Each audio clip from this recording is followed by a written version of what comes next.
How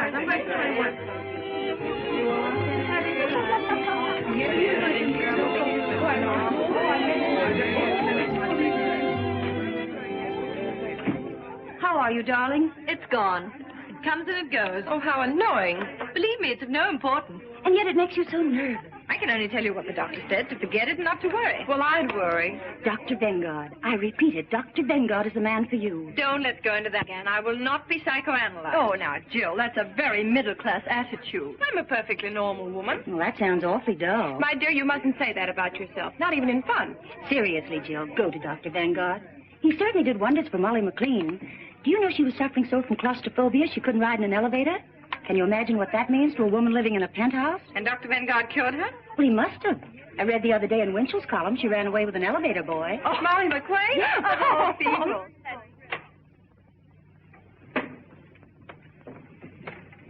My name is Mrs. Baker. I know. Mrs. Stallings phoned me. Will you please be seated?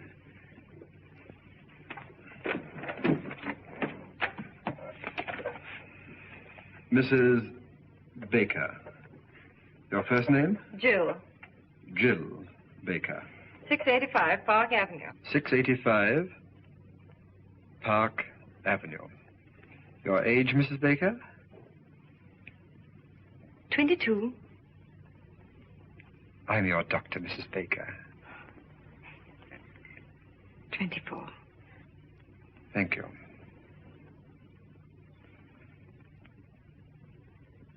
Doctor, I want to be frank with you. I'm absolutely certain there's nothing really wrong with me. I'm sure you'll feel differently when you leave this office. You see, most people know nothing about themselves. Nothing. Their own real personality is a complete stranger to them. Now, what I'm trying to do is to introduce you to your inner self. I want you to get acquainted with yourself. Wouldn't you like to meet you? No. You see, I'm a little shy. All right. What seems to be the trouble?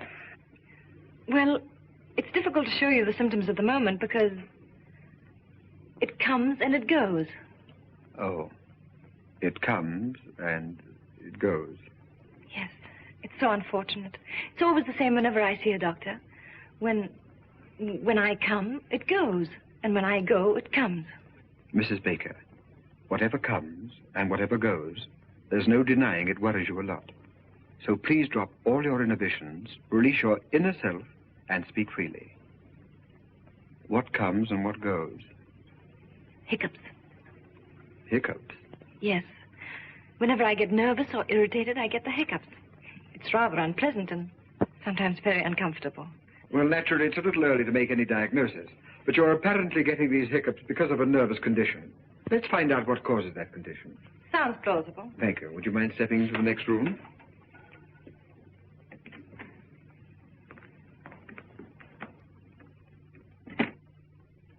Uh-huh. Well, there's nothing unusual in your childhood. Let us examine your present life. Let us look at it through a magnifying glass. Let us examine every detail. Mrs. Baker, you're married, aren't you? Yes. When did you get married? When I was 19. How long have you been married? For 6 years. To the same husband? Yes. Aha. Doctor, please believe me, there's nothing wrong with my marriage. You could go through all Park Avenue and you wouldn't find a happier couple. Well, I'm sorry, but it's my duty to explore every avenue, especially Park Avenue. How old is your husband? 35. His business? He's vice president of an insurance company. But will you please leave my marriage alone? Very well, just relax. We'll talk about something entirely different. Do you suffer from headaches? No. How is your appetite? Good. How do you sleep?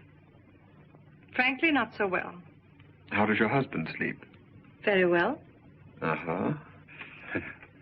Now, during one of these sleepless nights, when you wriggle around restlessly, and you look to your right, what do you see? My dressing table. And when you look to your left, what do you see? My husband. Sleeping? Yes. Uh-huh. What are you trying to do? Break up my marriage? No. Just wake up your husband. Well, thank you. That'll be all for today. Doctor, my husband has nothing to do with my sleeplessness. It's just that I'm super sensitive to noises or to the slightest sound. Does your husband snore? No. But I must admit he breathes rather heavily. Oh, he does. I don't think there's anything I can do about it. After all, he has to breathe. I suppose so.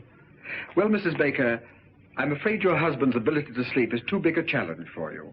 It's rather like, well, Have you ever been on a diet? Yes, a vegetable diet. Well, how would you feel if you had to struggle with a few raw carrots and have someone next to you eat a big juicy steak? With a large baked potato? Yes.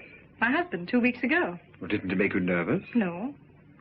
But now that you mention it, now that I think of it, it is rather irritating. And not very considerate. No, it isn't. After all, husbands expect their wives to keep their figures, but on the other hand... I would call it a complete lack of cooperation. It is. Uh-huh.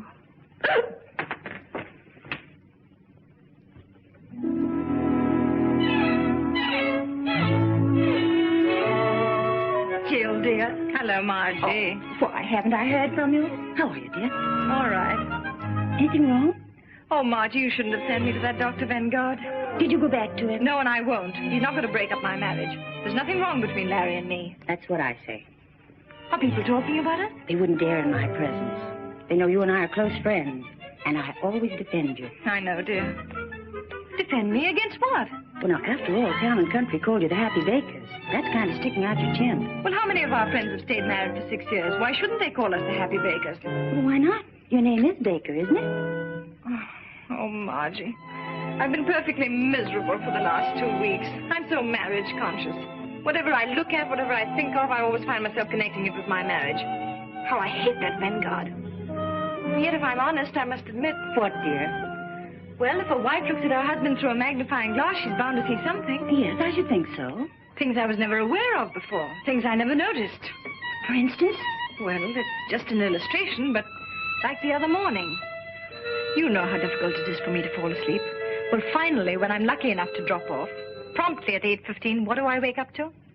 A gargle. A gargle. Mm-hmm. That's the bugle call of marriage. Gargle is reveille, snore is taps.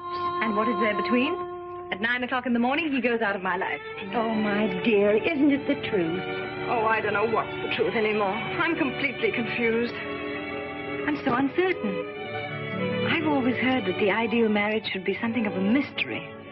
That your husband should remain a kind of stranger to you. Someone whose acquaintance you like to renew every day. You know what I mean. Yes, dear. Hello. Hello, Margie. Hello, Larry. Hello, darling. Hello. How are you? Fine, and you? Okay. Have a good day? Yes, and you? Good. Anything new? No? With you? Nothing. Good. I'll see you later.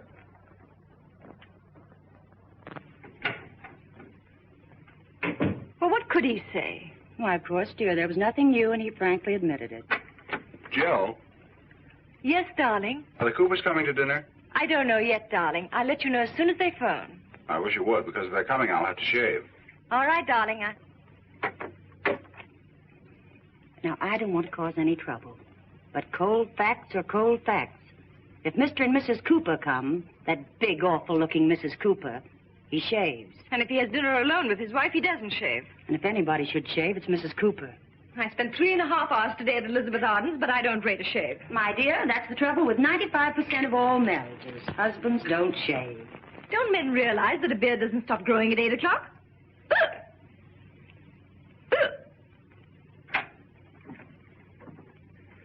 Hmm.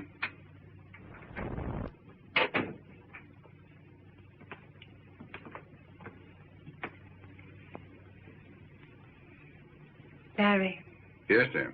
they're back. Fine. Have a good trip? Who? The Evans. Say, that reminds me. That son of a gun promised to call me as soon as he got back. I'll bet Continental's after him about his annuity. The Evans are still in Bermuda. The hiccups are back. Huh? Oh.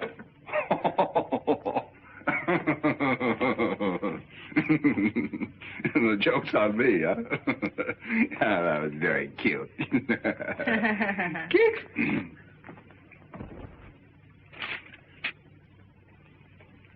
Larry, when you came in just now, you asked me if there was anything new.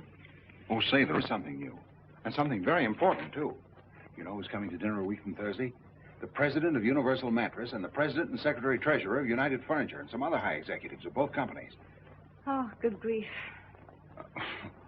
Oh, I know it's going to be one of those nights, but Universal Mattress and United Furniture have merged. They're reshuffling their entire insurance account. Now, the tough man to crack is Kafka of Universal Mattress. I've done a little detective work. He's a Hungarian. As a matter of fact, they're all Hungarian. So let's give the dinner a kind of Hungarian touch, huh? Now, look, Larry. Oh, now listen, darling. I don't expect you to behave like a gypsy, but let's hire a Hungarian cook and make him a wonderful goulash. Kafka will love it. I'm going to get that insurance account if I have to stuff that Hungarian like one of his own mattresses. Oh, and to make him feel really at home, our foreign division manager tipped me off. Just before they start to eat, you say, Eggesh, Eggeshegera. Eggeshegera. It means to your health or something like that. Eggeshegera. Mm-hmm. Oh, it's just a little thing, but you know how it is. Success in business is 50% hard work and 50% the right cigar. Eggeshegera. That's great, darling. Swell. Only a little more cheerful. You know, Eggeshegera. Eggeshegera. Oh, you mean Eggeshegera. Eggeshegera. Yeah, that's it. That's great, darling. Thanks. Kicks?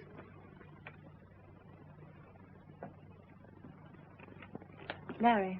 Hmm? Why'd you do that? Do what? Keeks.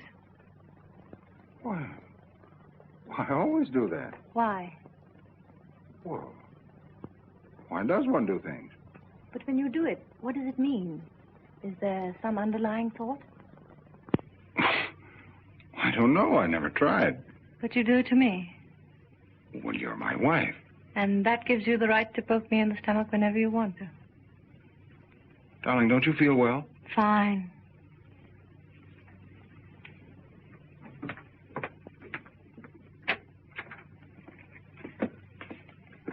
Larry, please don't keeks me anymore.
That was not the dog. That was me.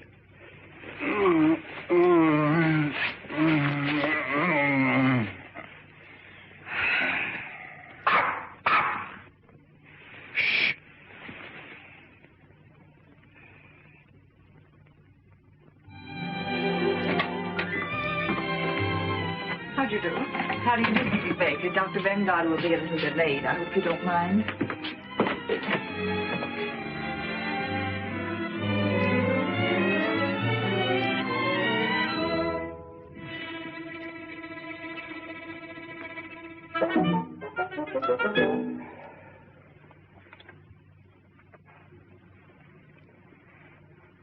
Ugly.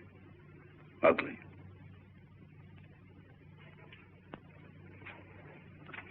Aren't they ugly? Who? People.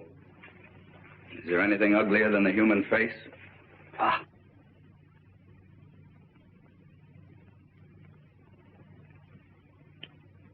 You mind if I smoke? Not at all. Smoke yourself? Yes. You haven't got a cigarette, eh? Yes.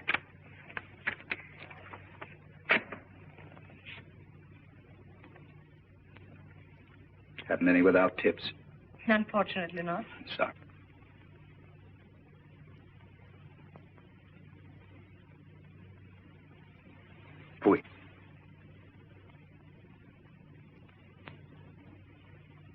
Changed my mind. I'll have a cigarette.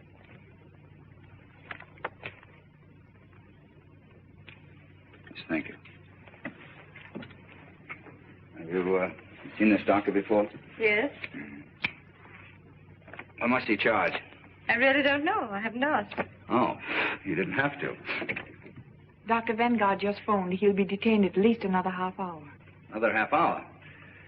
Well, we have two alternatives. We can read a magazine or we can talk. This is a lovely day, isn't it? Yes. Yes, well, that takes care of that. Let's forget it. Do I bore you? Oh, no, on the contrary. Let me warn you that I say what I think. I'm a complete individualist. Oh, really? I'm against communism, capitalism, fascism, Nazism. I'm against everything and everybody. I hate my fellow man and he hates me. Sounds rather amusing. So I amuse you. I'm a clown, eh? Pagliacci. Oh, no, I didn't say that. All right, don't apologize. This Vengard a good doctor? I'm sure he'll do you a lot of good. Why do you say that? What's wrong with me? I really wouldn't know. After all, I'm not the psychoanalyst. Uh-huh. What's wrong with you? Nothing. Why are you here? You don't go to a psychoanalyst to have a tooth filled. So what's wrong? I think we'd better read magazines. All right.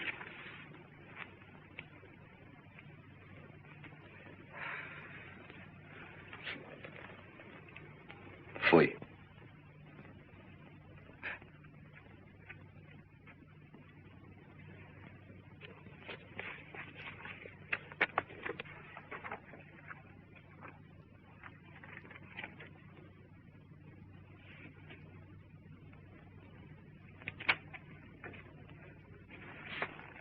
I hate to bother you again, but what does one have to do to be happy?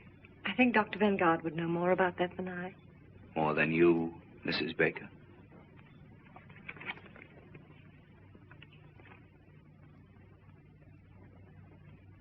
Oh, that article. You know, Mrs. Baker, this is the first time in my life I've ever met a really happy person. Seems to irritate you. No, it makes me curious. I've often wondered what it would be like to be happy 24 hours a day. Must be wonderful. One gets used to it. In the morning, you are awakened by the twitter of a little bird. Before breakfast, you and Mr. Baker dance a minuet. Then the happy breakfast starts. You are happy. Mr. Baker is happy. The eggs are happy. The hens who laid the eggs are happy. Now, look here. My presence seems to annoy you, so I think I'll leave. No, I'm sorry, Mrs. Baker, but if you feel that way, naturally, it is I who'll go. Oh, no. I'm afraid you need the doctor more than I. Are you sure, Mrs. Baker? You see, that's an interesting question. We're both here for the same reason, happiness. One has not enough, one has too much. Who needs the doctor more? Now, that's interesting, isn't it? Rather, but I don't like to discuss it. Yes, I understand, Miss Baker. Well, I'm very happy to have met you. I'm very sorry if I've offended you. Goodbye, Miss Baker. Goodbye. Fui. Oh, just a moment. Yes? May I ask you one question? Certainly. Yes? What's wrong with that picture? Are you really interested? Yes. Sit down. Now, this artist saw no more in that tree than the camera which photographed the happy Mrs. Baker. It's only the surface. Art goes much deeper. You see, if I were a painter and I were to paint you, I don't know what the picture would look like. It wouldn't look like that photograph. Do I make sense? Yes. Quite a bit of sense.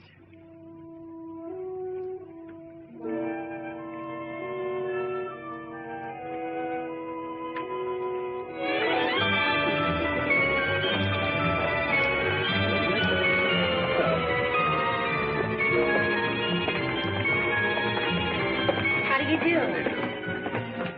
Thank Hello, you. Sebastian. Hello. Oh, by the way, my name is Sebastian. Oh. Alexander Sebastian. The name mean anything to you? Be frank. Well, if you insist, no. It's all right. It's all right. Why should it? Let's look at the pictures.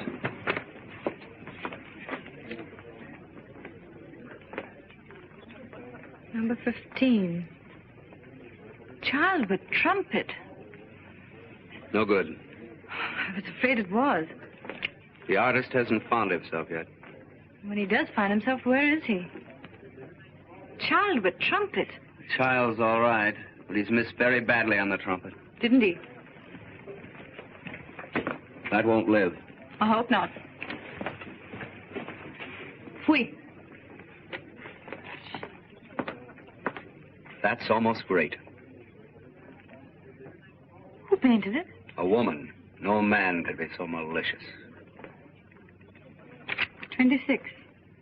Eleanor Stroud. Portrait of Alexander Sebastian. No use denying it. That's me. That woman didn't paint me. She performed an autopsy. She saw me. Frankly, the whole thing looks to me like a puzzle. Puzzle. That's correct. Good.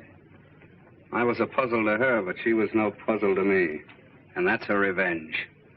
See, when I first saw that picture, I was terribly upset. I don't blame you.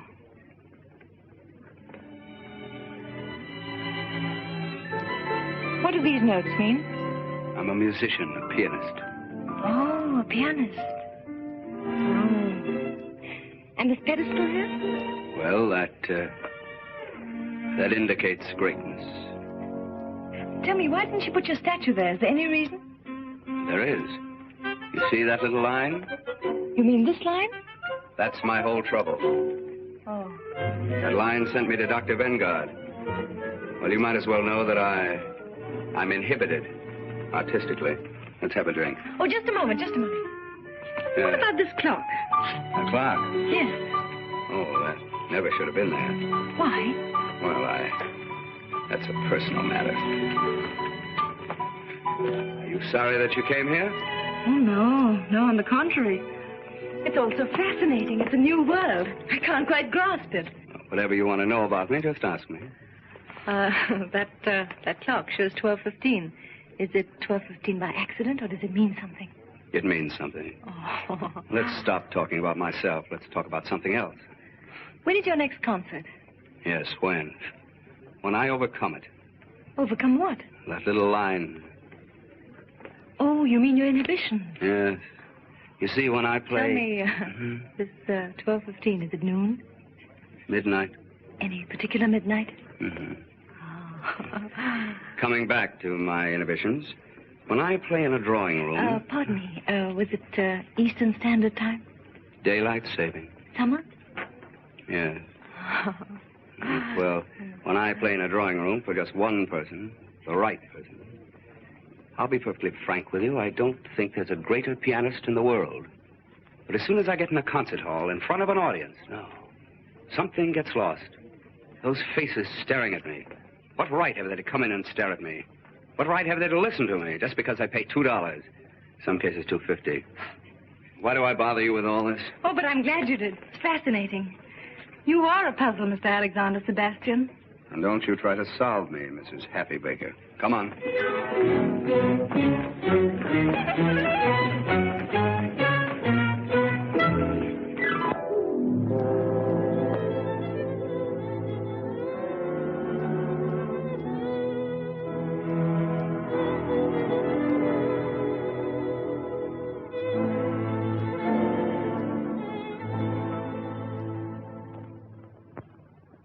Mrs. Kopka, Mr. Januszek,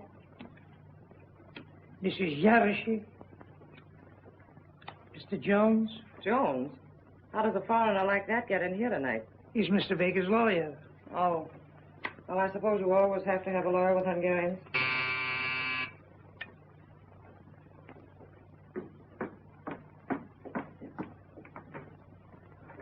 Good evening, sir. Good evening.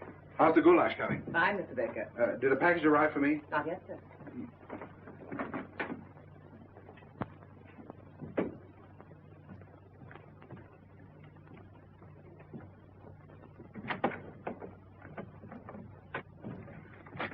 Oh, darling. Hello, dear. Anything new? No. Have a good day? Marvelous. All set for a big night? All set? Remember your word? Eggeschegera. Eggeschegera. That's it. Good. What is it? Your package had arrived, sir. Albert didn't tell me. Oh, fine.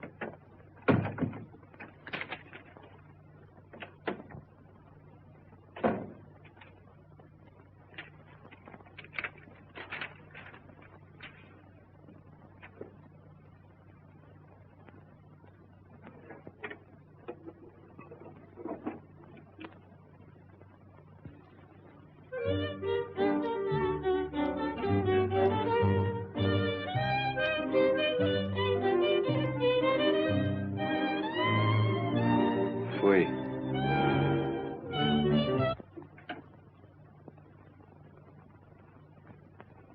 I'm Mr. Baker. Mm-hmm. May I ask what you're doing here? Waiting. Oh, you're waiting.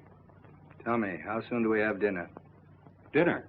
That's what I was invited for. Oh. Oh, I'm sorry. Tell me, are you with Universal Mattress or United Furniture? I'm not with anything. Oh, playing both sides, huh? Well, it's not such a bad idea. Say, tell me, how do you feel about Mr. Kafka? Indifferent. Well, I can tell you, nobody's going to put anything over on him. He's pretty smart. I think it's very clever that they've merged. Merger will out, won't it?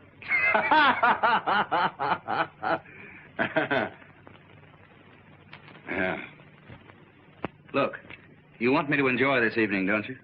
Why, yes, certainly. All right, come here. This vase insults me. It's ugly. Let's put it away. Oh, sure, of course. The customer's always right. Anything else in the room you'd like to change? Lots. Well, I think we're going to have a very enjoyable evening. I'll let you in a little secret. We've got goulash. Goulash. Yeah, goulash. Scrambled eggs for me. Well, only a suggestion.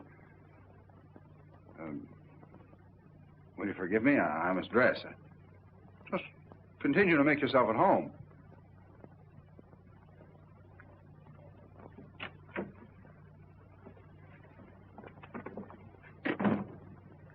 Gee, these Hungarians are certainly funny people. Have they come? Well, one of them has. Look, dear, aren't we dressing? Why? Well, he isn't. Oh, that's Mr. Sebastian. Who's he with? With. He's against everything. He's an individualist. Is he that rich? Oh, he doesn't care anything about money. How do you know? Dear, it's Sebastian. Alexander Sebastian. I told you the other day, but that's the trouble. You never listen to anything I say. Makes no impression. Oh, I remember now. That piano player. He's not a piano player. He's a pianist. And pretty soon he'll be very important. Someday you may be very happy to insure his hands for $100,000. Look, darling, I'm giving this dinner especially for these Hungarians. Could he pay a premium? I don't know, and I don't care. You know, sometimes I don't understand you. Here we've got a $500,000 insurance possibility tonight. I've gone to all this trouble to get up a special Hungarian evening for the president of Universal Mattress. And you invite this piano player. You should know better. Musicians and mattresses don't mix. Look, Larry, for 6 years I've been living insurance, and I'm tired of being an annuity. Can't I just myself spend one evening with Rimsky-Korsakov and Stravinsky? Rimsky-Korsakov? Stravinsky? Who else is coming? Why didn't you invite the whole Philharmonic and have them bring Deems Taylor along as commentator? Oh, all right, all right. Let's drop the whole thing. If you don't want him to play, he won't play. Play? Say, that's not a bad idea. Maybe he could liven up the party, huh? If Mr. Sebastian consents to play, which I doubt, but if he does consent, it won't be Hungarian swing. Well, what will it be? Something you'd have to pay $2.50 to hear. You mean like Carnegie Hall? Exactly. Not in my house. Not tonight.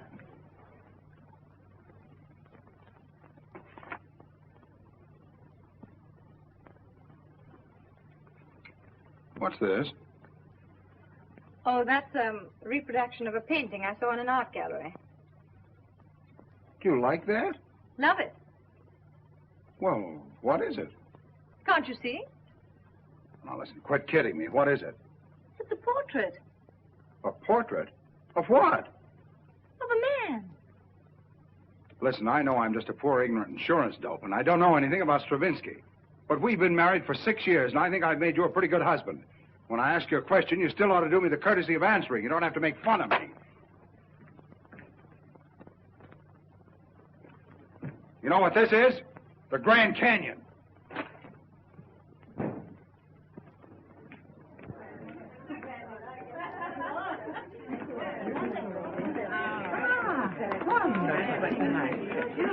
You sit here, Mrs. Kafka. Thank you.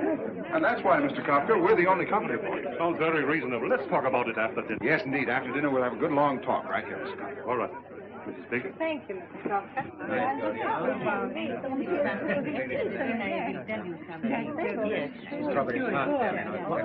You mean not even Lohengrin? Especially not Lohengrin. I give you all of Wagner. Except one passage in Tristan. That's really good, but you never hear it played right. Perhaps someday I could hear you play it as it should be played. Perhaps. I don't eat strawberries.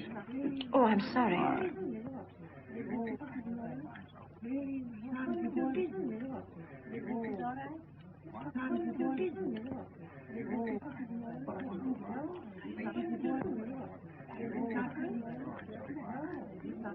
Everything all right, Mr. Kafka? Mm-hmm. Fine.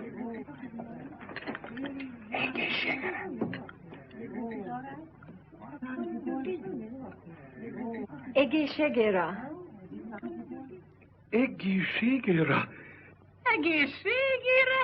Milyen jól mondta ki. Hallottátok? Azt mondta, hogy egészségére. Egészen jól mondta magyarul. I thank you so much, Mrs. Baker. You make one feel at home. That's what I call hospitality, Mr. Baker. I didn't know she knew it. I wonder where she picked that up. What does it mean? To your head. Oh, isn't that nice? And she pronounced it so well. Ignát! Igen, szívem. Ugye milyen jól mondta ki magyarul? Igen, nagyon jól. Nagyon jó. Nagyon jó. Egészségére! Én már régen nem beszéltem magyarul. How comes you speak Hungarian? Were you born in Hungary? No, I studied music in Budapest. Budapest! Jaj, Budapest! Oh.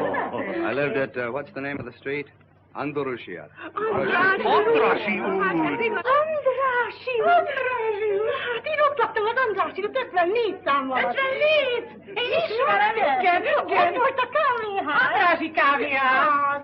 Minden délután ott volt az Andrássy. Annál szebb utca nincs is a világon. Gyönyörű, Minden nap ott sétálunk.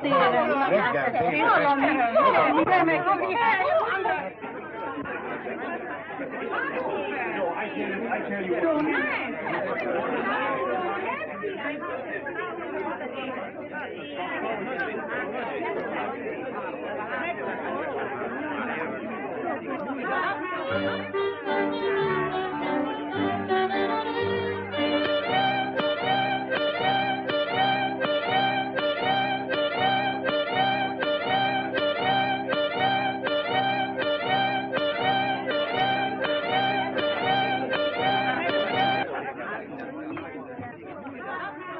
I just got a call. Kafka's launching with the Hudson Insurance people tomorrow. It's tonight or never. What about the legal aim? My office is working overtime drawing up the contract. All right, I'll go right after them. Well, enjoy the goulash, Mr. Kafka? Good goulash. Very good goulash. If your firm is as good as your cook, we might get together. Well, I'm glad you brought that up. Now, here are the details. Yaroshin, Laszlo, come here a minute. After all, we are partners. I want you to listen to Mr. Baker's proposition. Well, gentlemen, here it is in a nutshell. Everybody, please, I have a treat for you. Mr. Sebastian, you know, is a very well-known pianist, and he's kindly consented to play for us. So if you'll all be seated.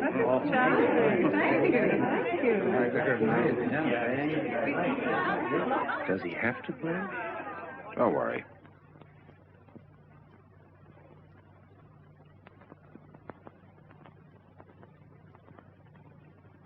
Mrs. Baker. Yes, Mr. Sebastian.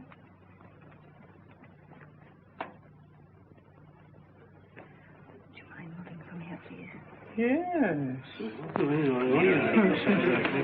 Come on, show you a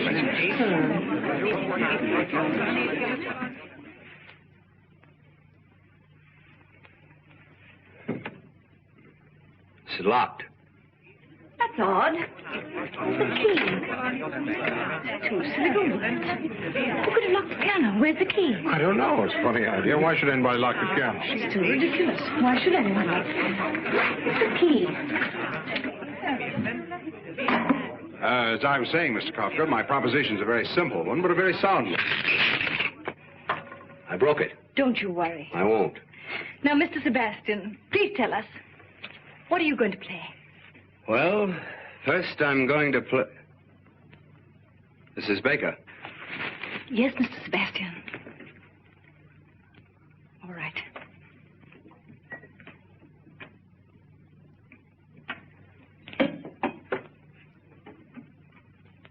I shall begin with a Sonata Pathétique by Beethoven, a sonata in 3 movements. And afterwards, if I feel like it, I shall play Hoff's 11 variations on the second theme of the first movement, followed by my own variation on Hoff's 11 variations on the second theme of the first movement. The only one I ever heard lasted 3 cigars. It's a catastrophe. It's a disaster. Jones, we're sunk.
Please don't.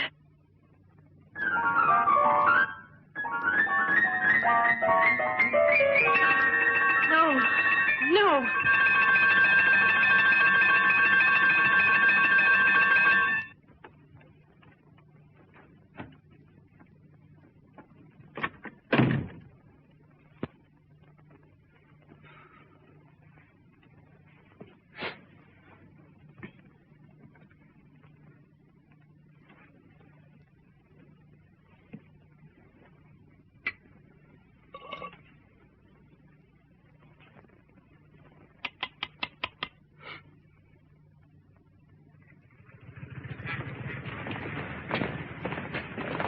You know, Jones, I'm glad you got that clause in the contract. It saved our necks. Another...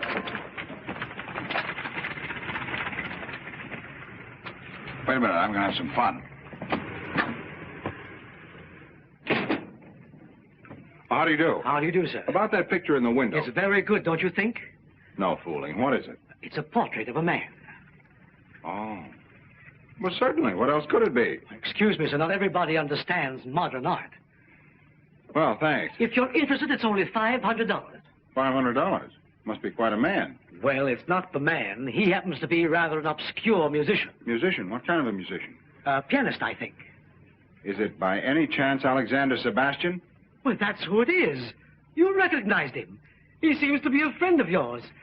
Wouldn't it be amusing to have him at your home permanently? Not very amusing.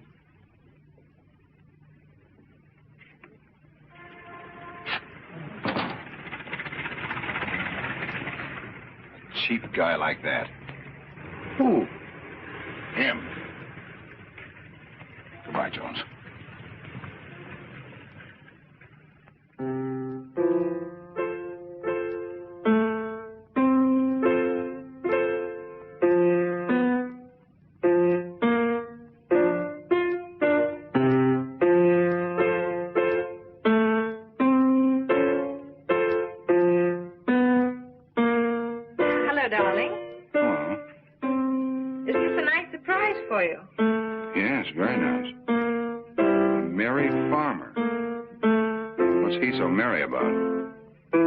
You don't begrudge me a little music, do you? Oh, no, no.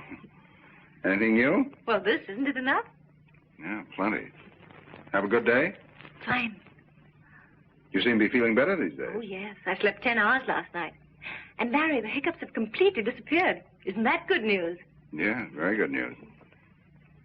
Are you still going to Dr. Vengard? Oh, no. I don't need Dr. Vengard anymore. I'm so busy with my music and visiting art galleries that I haven't even time to think of any doctor. Oh. Isn't that wonderful? You know, I'm beginning to see something in this. Yeah, it starts to look like a man. Huh?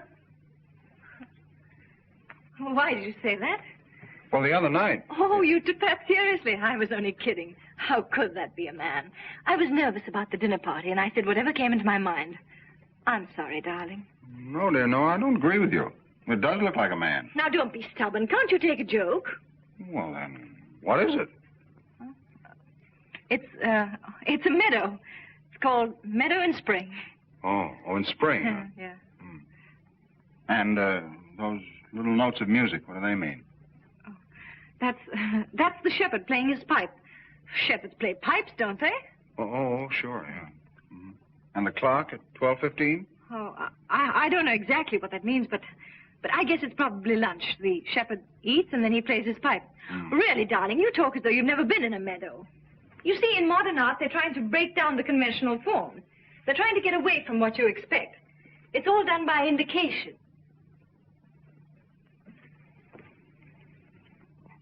What are you doing? Oh, I'm just putting a mustache on the shepherd.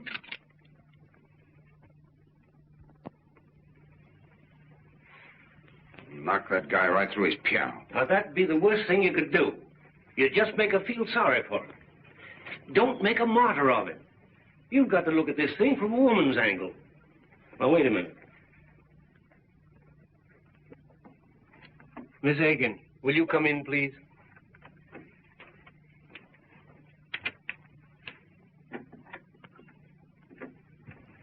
Miss Aikens, we want a woman's point of view on a certain situation. Now, Mr. Baker has a friend, and he's in trouble. Who, Mr. Baker? No, the friend. Oh, Mr. Baker. Oh, shh. Now, Mr. Baker has nothing whatever to do with it.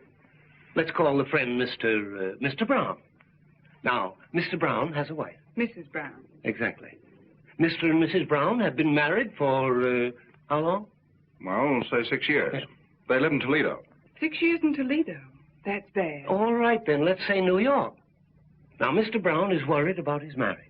Things are not going along as well as they used to. What kind of a man is this, Mr. Brown? Very nice. Wouldn't you say so? Yes, very nice. Is he attractive? Very attractive. Don't you think so? Yes. And yet she's complaining.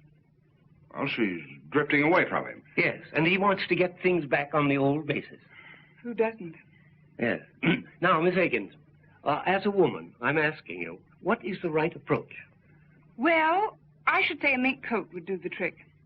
She has a mink coat. Then what's she complaining about? Thank you, Miss Aikens. That's all. Well, gentlemen, you wanted to get a woman's point of view. Just a moment. Now, look here. Mrs. Brown is interested in another man. Oh. Does Mr. Brown know? Yes. Has he any proof? Too much. Has he any witnesses? No. Then he's sunk. Thank you, Miss Aiken. Well, I'm sorry, Mr. Baker, but if there aren't any witnesses, she's going to deny it, if you want the woman's angle. Miss Aikens, we're thoroughly satisfied. Well, I'm afraid I'm not the right person to give you any advice. I probably have too much sympathy for Mr. Brown and not enough patience with Mrs. Brown. We get cases like that every day. The wife is bored, marriage is just a habit, but on the other hand, she accepts everything her husband gives her. I think she ought to be kicked out. Do I sound old-fashioned? We'll let you know, Miss Aikens. Well, anyway, I think Mr. Brown is a pretty swell guy. I've always thought so. Some woman. Yeah. She certainly had a couple of interesting angles. I didn't notice them. Good. Now, Larry, you still love your wife, don't you? Yeah. Well, where are you going from here? I have a dinner appointment with old C.K. Higgins at his club. How can I sell insurance with this in my mind? It's a big deal, too. Now, listen. Forget Higgins. Forget insurance. Go home. There's only one thing you have to sell. Yourself. The most important client you ever had in your life is waiting for you. And her name is Mrs. Baker. Now, you're the best salesman in the business. There's nothing wrong with your marriage. You just have to resell it once in a while. Not so easy. Well, who said it was? Was it easy to sell hail insurance in Southern California? Just find the right slant. A new one. Selling marriage with a new slant, huh? Yeah, a new slant. Yeah, that's not a bad idea. But what is that new slant? That's what I'd like to know. What is it? What is it? What is it? Selling marriage with a new slant.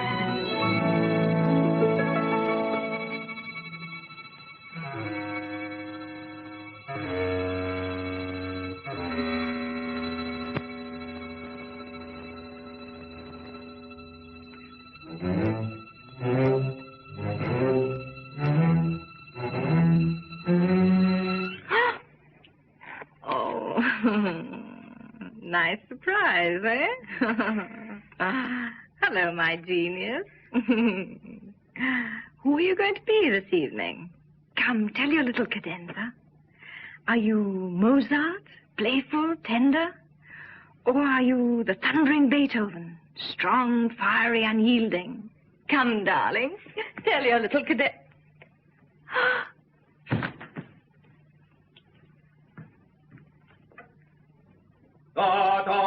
Guess who is here? Guess who is here? Guess who is here? It is Wotan, the god of gods, coming down to... Anything serious? No, she just fainted. Oh, well, women are always fainting. Any particular reason? No. She just thought I was a genius. Then she found out I wasn't, and it was too much for her. Please make yourself at home. I'll be right back. I want to get some smelling salts.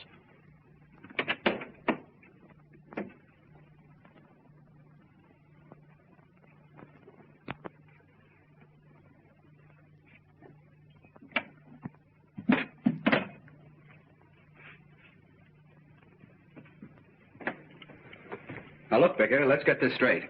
There's going to be a very heated discussion. We're going to insult each other. It can't be avoided.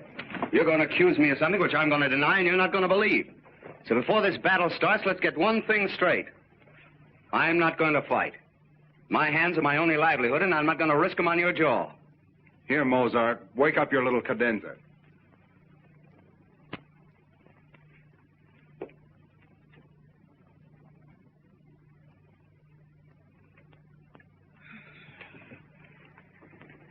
What's happened? Well, I... You! What? That's very funny. You know what I thought? Look, I think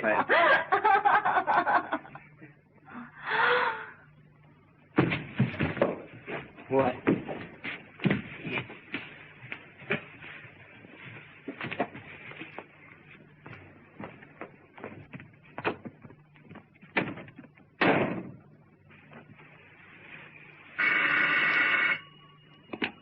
Hello?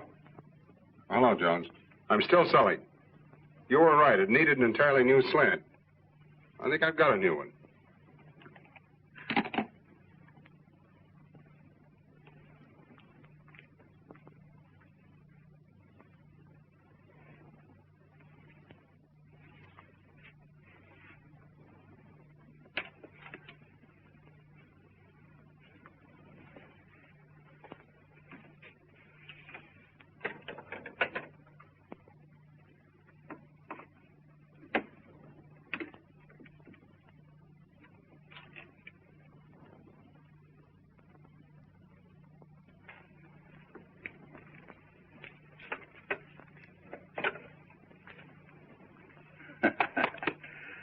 Baker, I don't trust you. Oh, come on, have a cigar.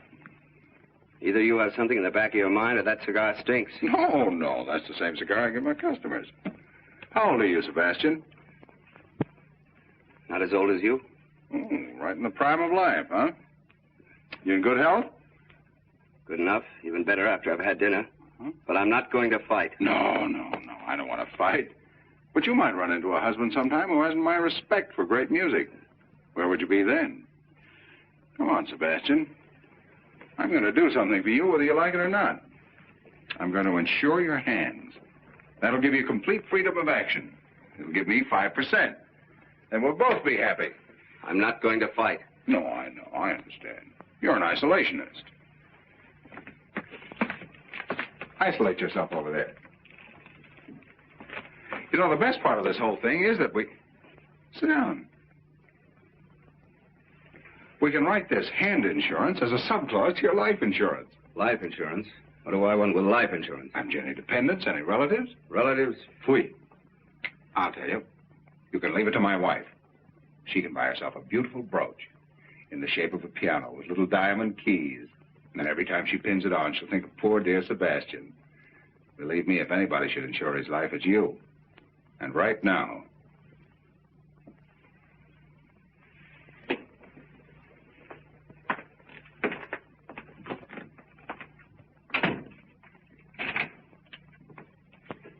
Well, then, Where were you born? I'm not going to fight. So you love my wife, don't you? Love your wife, Baker? Oh, so that's what you've been driving at. Oh, now I understand the whole thing. Oh, really, Baker? You should be a little ashamed of yourself. Great big insurance man like you deals so successfully with human nature. You should know better than that. Naturally, I think your wife's very attractive, very charming. She likes music. What's that thing loaded? Yeah. Oh, now, look, Baker, get it out of your mind. I don't love your wife.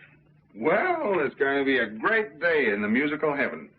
I can just see Beethoven calling over to Mozart. Hey, Mozart, dust off the piano. Look who's coming, the little genius. That's not funny. Now, this isn't funny either.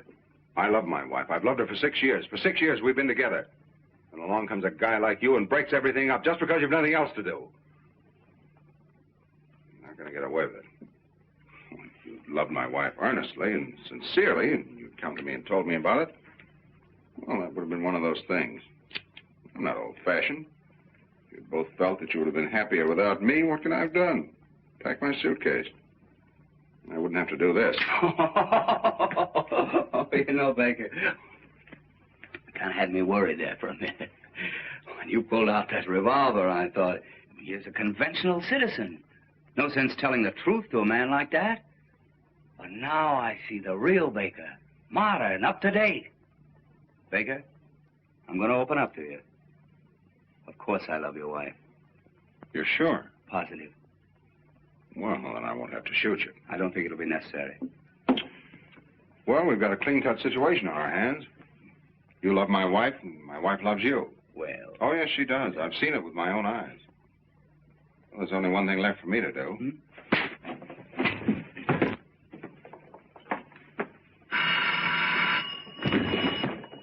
Hello? Oh, hello, Jonesy. I'm still selling.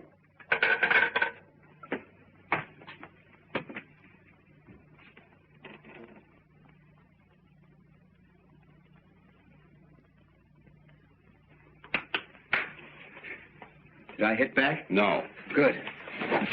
Shouldn't have done that, Baker. I know, and I'm sorry. Shouldn't have done it. I slipped back into the old-fashioned Baker. I probably won't do it again. I'm not going to fight. Hello. This is Lawrence Baker. I want to reserve a room for tonight. I'll be right over. Thanks. Baker. Are you really moving out? Well, yes, certainly. I think I should leave the apartment to her. You do? Well, yes, it's only fair, don't you think so? Yes, I think that seems to be the best approach. Well, I'm glad you think so. No, I don't want there to be any bitterness. No, fortunately, I'm in a position to give her security, to take care of her future. But why not? She deserves it, don't you think so? Yes, I do. After all, she's given me the best years of her life. Yes, I'll take some wonderful memories with me. She's a nice girl, isn't she? Yes, very nice. Of course, she has her faults. Well, who hasn't? That's true. Sebastian, if you ever run into one of her bad moods, all you have to do is... Oh, no, perhaps I better not tell you. Come on now, don't act like a little boy. What is it? Oh, well, it's kind of personal. Why? Come on, what is it? Well, if you ever should run into one of her bad moods and you want to snap her right out of it, there's only one way to do it. What's that? Just keeks her. Keeks her? How do you do that? Just keeks. She like that? Insane about it. Thanks, Vic. Keeks? Oh, no.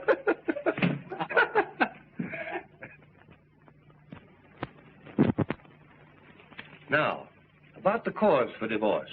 According to New York state law, one of the parties must have a correspondent.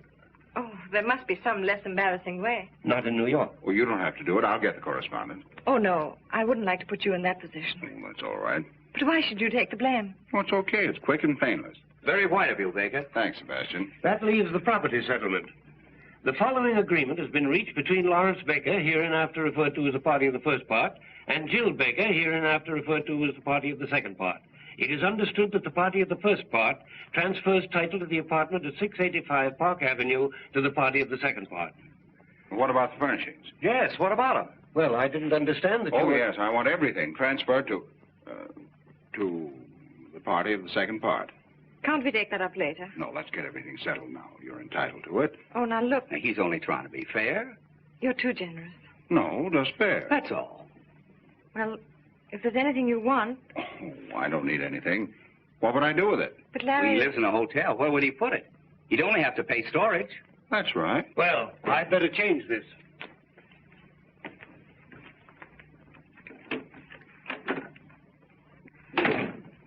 What's his name? Joan. I don't trust him. Well, here we are. Mm-hmm. Baker versus Baker. Sounds awful, doesn't it? Everything legal does. Oh, about this correspondent. Yes? Who's it going to be? Oh, I don't know. Anyone in mind? Mm-hmm. I have several promising prospects. Oh, you have? Mm-hmm. Yes, I think we can clear up the whole matter in about 4 weeks. Sounds pretty good. Mm-hmm. Tell me, it isn't Mary Logan. Mary Logan is a correspondent? Oh, I think I can do better than that. After everything's straightened out, I think I'll take a trip to South America. Is it one of my friends? No, you know I never cared very much for your friends. Someone I know? Darling, this is a divorce, not 20 questions. Oh, I'm just curious. Well, don't worry. You can rely on me. I won't disgrace the family name. No, it's good. Larry, do you really want this divorce? Absolutely, don't you? Well... Well, don't tell me you don't want it. That'd be a great disappointment. After all, you're seriously in love with Sebastian. Otherwise, you wouldn't have... Well, we wouldn't be here. You're too fine a person, Jill, to have done all this just to fill out your day.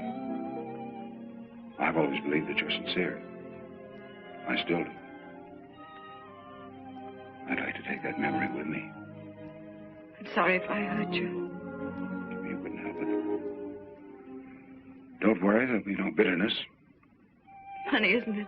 For 6 years you were my husband. And now you're the party of the first part. I used to be your Jill. And now I'm hereinafter referred to, and that's all. Well, everything's taken care of. What's the matter? What'd you do? Nothing, just went over some of the details. I don't trust you, Baker. Darling, there's nothing to worry about. It's a very clean-cut agreement. Alexander, please, I'm so nervous. Can't you understand? Of course, we all have our little moods. Kick!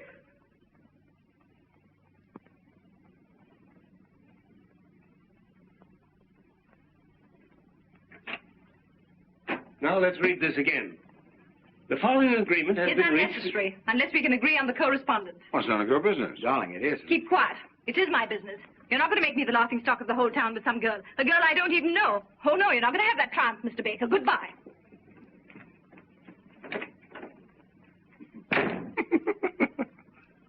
Kicks? Don't do that, Baker. Jill! Jill! Jill! And that, my dear Mr. Jones, is what is known as protecting your original investment. Let's get a drink. I think you softened her. Softened her, destroyed her. She's going to come back and eat out of my hand. And what I'm going to do to Mrs. Jill Baker, hereinafter referred to as Jill Lamb Baker. If you want to buy a good piano cheap, Jones, you can have it. No. Oh, am I going to be difficult? I'm going to be the mad dog of 685 Park Avenue. Heil Baker. Mr. Jones? Yes, Mrs. Baker. About this correspondent, what does the law require? Well, she... No, in case I have the correspondent. Oh. Well, you have to be found alone with him in your apartment, and he with his coat off. I see. Alexander, Yes, darling. are you willing to take your coat off for me? Anything you say, darling. Oh, no. No, no. Oh, yes, You mean you really want to do that? I do. You want to compromise me with that guy? Ah, you seem to forget, Baker, that she's in love with that guy. Keith! You brute! Alexander! Alexander! Alexander! Snoogey! Snoogey? Calling that Snoogey? Come on, darling. There you are. You'll be all right. Sit down here. For 6 years I've been married to a brute and I didn't know it.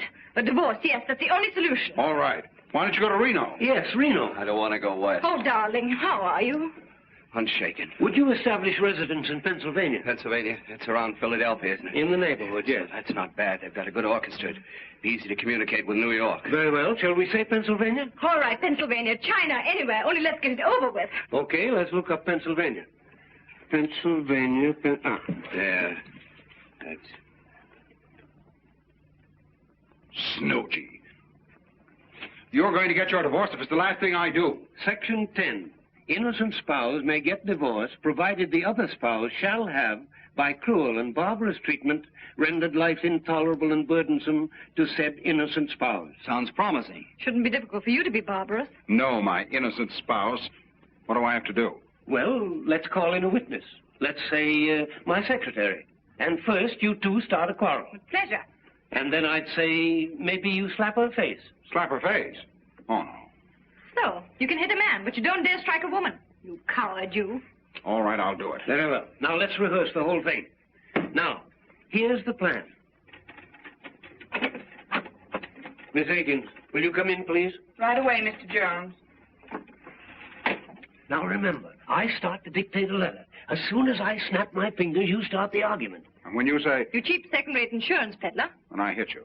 Now, Baker, don't let it stop. Miss Aikens! Miss Aikens! Coming, Mr. Jones. Sit down, please. Take this. To Walter K. Dovenmule, Capital City Bank and Trust Company, Columbus, Ohio. My dear Mr. Dovenmule, now let me see. So you won't tell me? I wasn't there. My mother saw you. Your mother gives me a pain in the neck. How dare you say that about my... Your beloved mother. Pooh! So you won't tell me, huh? I wasn't there. But my mother saw you. Your mother gives me a pain in the neck. How dare you say that about my beloved mother? Your beloved mother, pooh! Who are you to poo my mother? Your mother. Do you know what your mother reminds me of? Hey, stop, stop! Just a minute. Miss Aikens, I didn't tell you to leave. Yes, for heaven's sakes, Miss Aikens. Sit down. Now, read that back to me. Mr. Walter K. Dovenmule, Capital City Bank and Trust Company, Columbus, Ohio. My dear Mr. Dovenmule. So you don't like my mother? No, I don't like your whole family. Oh, you don't? No, I don't like your father. I don't like your brother. And do you know what your mother reminds me of? What? Of you. That'll give you a rough idea of what I think of your mother. You cheap second-rate insurance peddler. You cheap second-rate insurance peddler.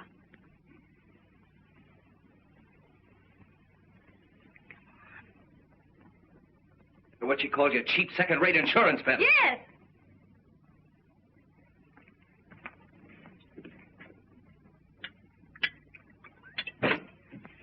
Now, look, man, our whole happiness is at stake. One good sock. Here, have another cognac. Now, give it everything. Read it back to me. Walter K. Dovenmule, Capital City Bank and Trust Company, Columbus, Ohio. My dear Mr. Dovenmule. Yeah, my dear Mr. Yeah. Everything I said about your mother still goes. And double. Oh, it does? Yes, it does. Well, I still say you're a cheap second-rate insurance peddler. Oh, so I'm a cheap second-rate insurance peddler, am I? Yes, you are. Say it again. You cheap second-rate insurance peddler.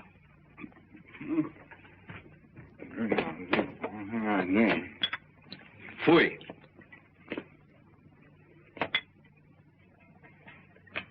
Come on, Baker, pull yourself together. You can do it. Swell guy like you. Read it back to me. Walter K. Dovenmule, Capital City Bank and Trust Company, Columbus, Ohio. My dear, Mr. Dovenmule.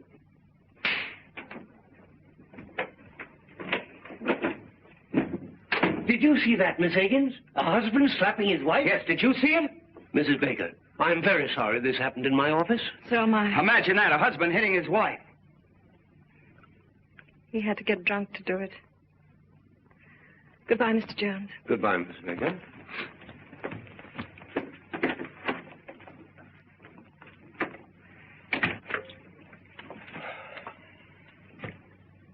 What about Walter K. Dovenmule? Tell him I'm out.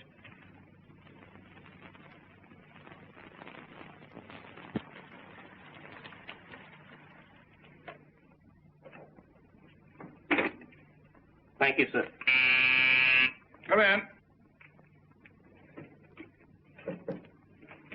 Hello, Albert. Good morning, sir. I hope you'll forgive me for disturbing you on Sunday. It's all right, Albert. Have a late night, sir?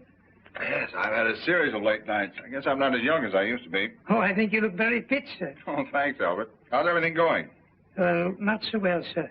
I came to ask if in your future plans you'd have any use for me. Have you left Miss Baker? Yes, sir. I had to, on account of that musical gentleman. Oh. In fact, we all left, except Emma. Then she fortunately is quite deaf. How is Miss Baker? As charming as ever, sir. Happy, I suppose. If you'll pardon me for saying so, I think she shows great courage.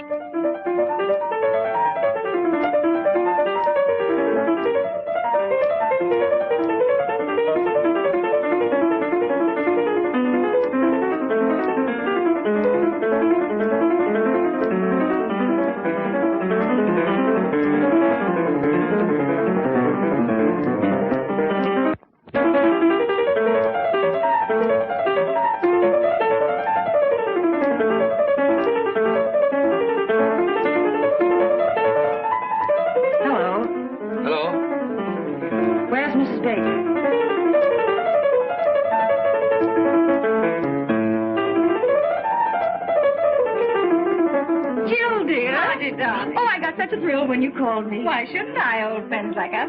Sit down, Marty. How are you, Jill? Oh, I'm fine. I hear you're going to Philadelphia. Oh, did you meet Alexander? Yes, but I didn't want to bother. He's practicing for his new concert. I understand. Does it disturb you? No. I love music. Yes, I'm going to Philadelphia. And you're happy? Oh, yes, very.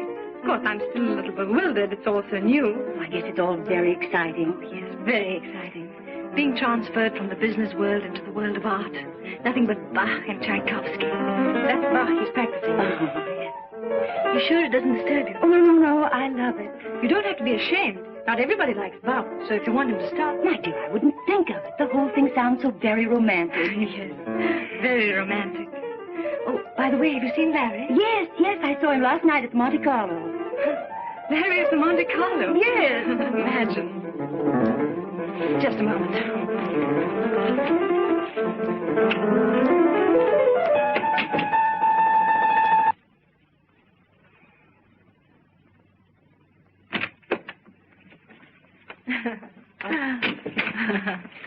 Please forgive me. Of course. Well, now, what were we talking about?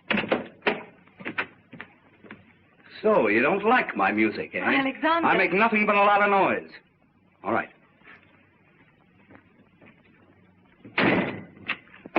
Fui. Isn't he original? Oh, very.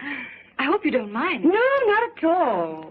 I love to make him angry. He turns into a big grizzly bear. It must be fascinating. Jill? The bear.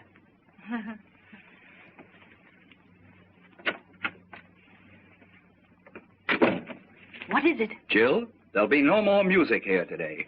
Oh, no? No, and don't coax me. And don't shush me. As a matter of fact, there'll be no more Sebastian here today. At least not for lunch.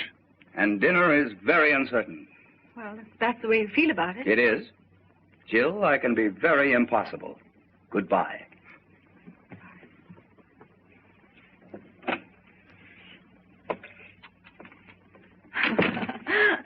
What fun. I only hope poor Larry has as good a time as I. Well, when I saw him at Monte Carlo. Oh, yes. I suppose that was another one of those dull business evenings. Was it a large party? No, I'd say she was about your size. Oh. Was she attractive? No, I didn't think so. But George and Freddie thought she was terrific. You know George and Freddie. But what do you care? That's right. What do I care? Larry's entitled to have a little fun. That's the kind of life he likes.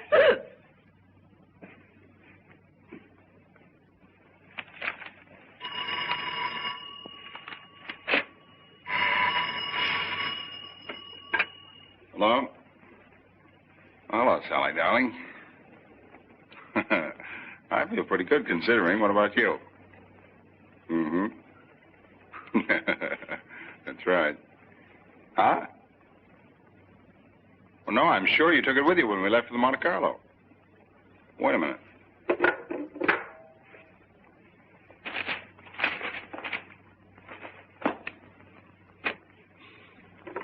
Hello? Yes, it is.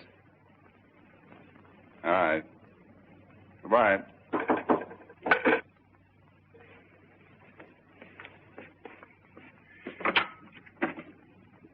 Hello. Hello. You going to throw me out? Jill, you shouldn't come up here. It's rather embarrassing. Well, I was just passing by. But after all, if Sebastian finds out... Oh, don't worry about that. But I do. A girl engaged to be married, coming to a bachelor's apartment, and unannounced. Just a moment.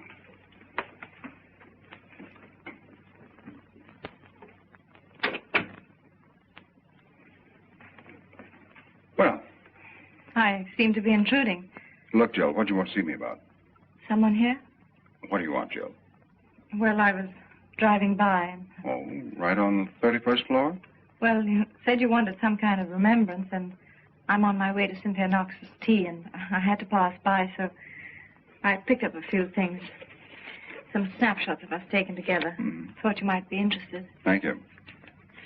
Aren't you going to look at them? Oh, yeah. Well, it's the first time we met. There's one of you sitting in my lap. Our wedding, our honeymoon. That's very nice, thanks. Anything else? I heard you were at the Monte Carlo last night. Yeah. Sleepy? Huh? Yes. Well, give my regards to Cynthia Knox. Who? You were on your way to Cynthia Knox's tea room. Oh, yes, yes.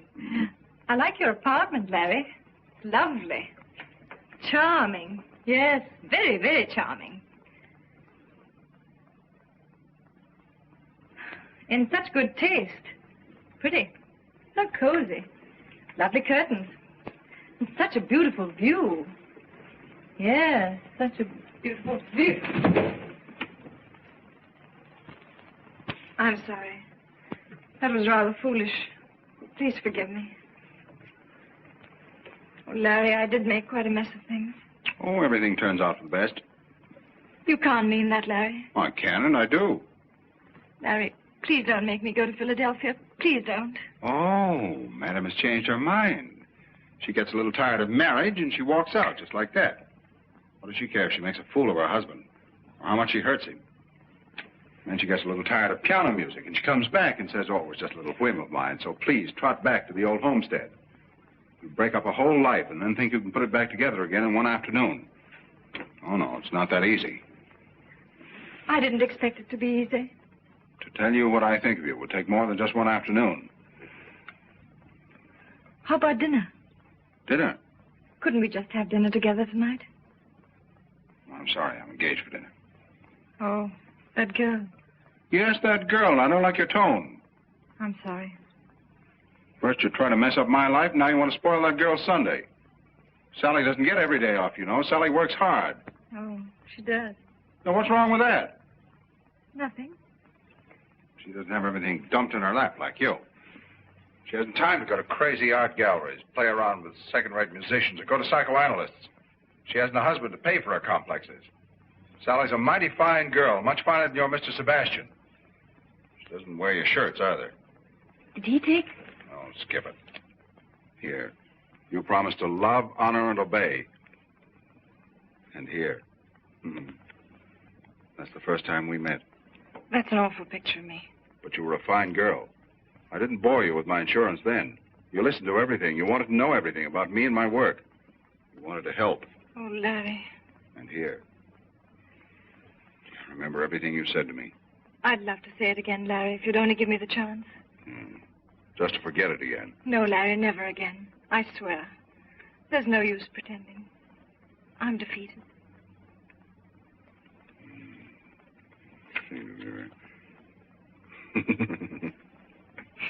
Gee. I'll always remember that tree in front of our hotel window. And that funny old Italian waiter? Well, that wasn't here. Oh, yes. No, it wasn't. No, here. Oh, that's right. That's the front porch. Our first breakfast. Yes. Oh, Larry, couldn't we have dinner together? Not tonight. Why not? Sally? Let me talk to her. Oh, no. Woman to woman, she'll understand. No, no. Please, Larry. Well, you don't deserve it, but I'll see what I can do. Thank you, darling. You stay right here. It's going to be very tough.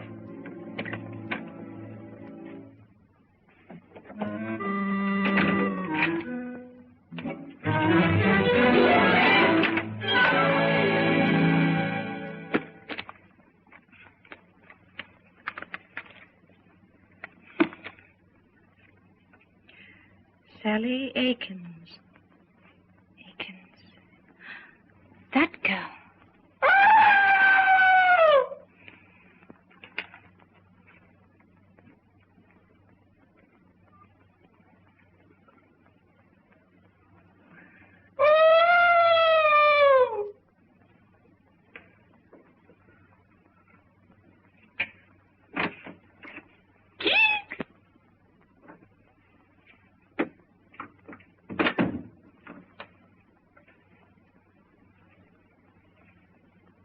How'd you do, Miss Aikens? Oh, hello, Mrs. Baker. Nice to see you. Miss Baker would have loved to have seen you, but unfortunately he's busy. Oh, he asked me to give you your handbag. Oh, yes, I forgot it. I was doing some secretarial work for Mr. Baker. Oh, secretaries work on Saturday night. Oh, well, I'm a notary public, too. Oh, I see. And you brought your seal? Oh, yes. A trained seal. Goodbye, Miss Aikens. Goodbye, Mrs. Baker.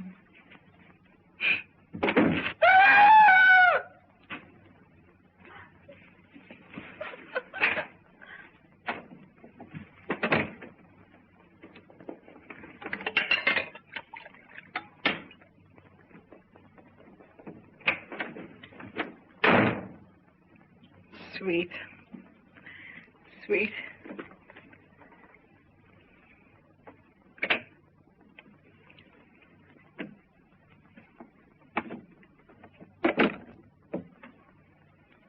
Looks hopeless. Oh. It's much more serious than I thought. That girl's really in love with me. She adores me. I don't blame her. She says she can't live without me.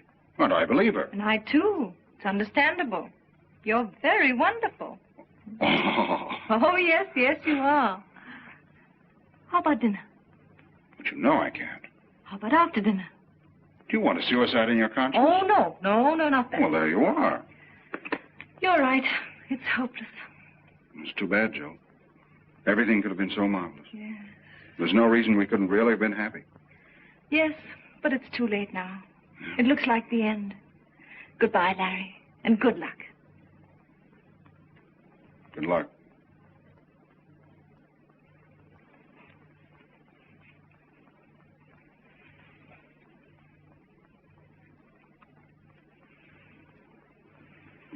I'll talk to her again.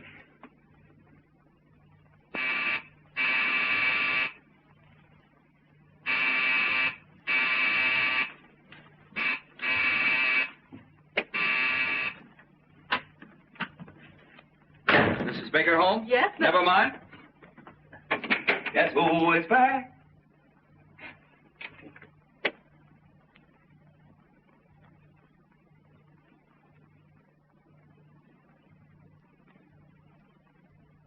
It's Wotan, the god of gods, coming back to Earth.